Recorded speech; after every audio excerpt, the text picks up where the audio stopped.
Morning guys. तर कशात तुम्ही? आय होप तुम्ही सर्वजण मजेत असाल. तर आज मी आलो आहे सकाळी शेतामध्ये. तर हरभरा आम्ही काढून ठेवला आहे ना, तो एका ठिकाणी आपल्याला जमा करायचा आहे. त्याचे आपल्याला तो कुठून त्याचे हरभरे वगैरे काढावे लागतील.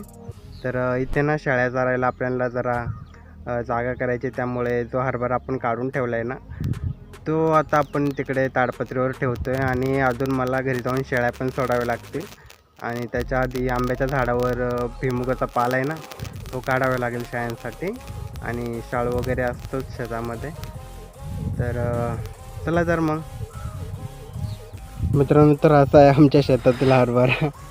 तर काढून बराच दिवस झाला होता. तर असंच राहिला इथे. तर म्हणलं आता इथे साईडला करून शेळ्या वगैरे चरतील या शेतामध्ये, नाही का. इथे शाळू वगैरे आहे काय ना. इथे जर ठेवलं तर शेळ्या लगेच ते खाऊन घेतं हरभरा, त्याच्यामुळे आपल्याला ठेवायचं इकडे. बस सकाळी कसं वाटतं आमच्या रानामध्ये. एकदम छान असं ऊन पडलं आहे. दुपारी ते इतकं ऊन होतं ना, काय सांगू तुम्हाला. तर चला मित्रांनो, तर मी आता हरभरा झाकून ठेवला आहे. आणि आता आपल्याला शेळ्यांसाठी भुईमुगाचा पाला काढायचा आहे. तर उंदरं वगैरे लागताना म्हणून आंब्याच्या झाडावर ठेवलं आहे. आणि मागं शाळू आहे. तर चला तर पटकन पाला काढूया. 8:30 तर इडच वाजले. शाळा सोडायला लागतील. बाय.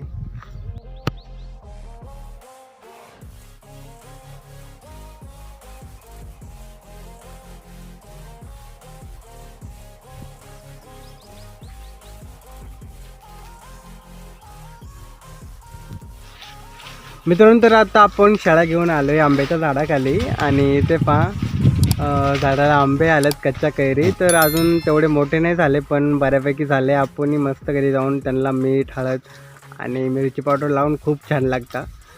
तर 2-3 तोडून नेऊया. मला तर खूप आवडतं. बा खाली आमच्या शेळ्या वगैरे चरत आहे. तर आता 10:30 वाजले. अजून 1 तास धरूया शेळ्या, नाही का. मित्रांनो, तर हे आहे भोकरीचं झाड. आणि एक रानभाजी आहे. तर हिच्या फुलांची भाजी केली जाते. आणि या ठिकाणी तिला फळं पण आली छोटी छोटी. तर ते फळं पण ते वाळून त्यांच्या बिया वगैरे काढून ते सुकले का त्यांची पण भाजी करतात. तर आम्ही त्यांना यांच्या फुलांची भाजी खूप करतो. वरती पण आलेलं आहे भाजी. तर हे झाड ना तोडलं होतं, त्याच्यानंतर हे छोट्या फांद्या निघून असं झालं आहे. नाहीतर खूप मोठं झाड होते इथं भोकरीचं. आणि याची भोकरीची भाजी ना खूप छान लागते. इथे वरती पण आली त्याला फुलं.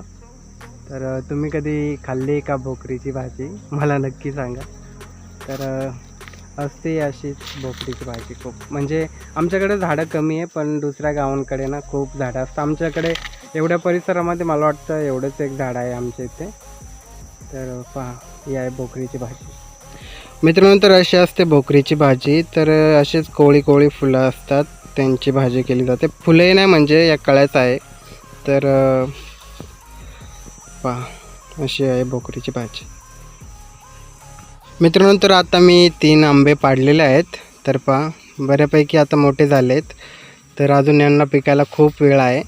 तर आता घरी जाऊन मस्त मीठ मिरची लावून खाऊया, खूप छान लागतात. तर मी पण पहिल्यांदाच खातो यावर्षी.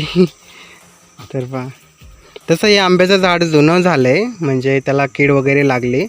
पण यावर्षी बऱ्यापैकी आंबे आलेत त्याला. मित्रांनो, तर मगाशी मी शेळ्या वगैरे घेऊन आलो आहे. तर आता जेवण वगैरे झालं आहे. तर आता मी आलो आमच्या घराच्या मागे. तर आमच्या घराच्या मागे पण आंब्याचं झाड आहे आणि त्याला पण आंबे आलेत. तर हे पण खूप छान लागतात. तर हा होता माझा पहिला व्हिडिओ या चॅनलवरचा. तर आय होप काय आजचा व्हिडिओ तुम्हाला आवडला असेल. तर व्हिडिओला लाईक करा, चॅनलला सबस्क्राईब करा. तर पुन्हा एकदा भेटूया माझ्या नवीन ब्लॉगमध्ये. Thank you so much. बाय. मित्रांनो, तर पहा, या फांदीला खूप सारे आंबे आलेले आहेत. आणि इकडे वरती पण आहे. तर पहा, हे आहे आमचं गाव. आणि तिकडे पुढे राजूर आहे. तर सगळीकडे एकदम असं वाळून गेले, झाडं वगैरे सुकलेत. तर पावसाळ्यामध्ये ना सगळं हिरवगार होते. तर बाय.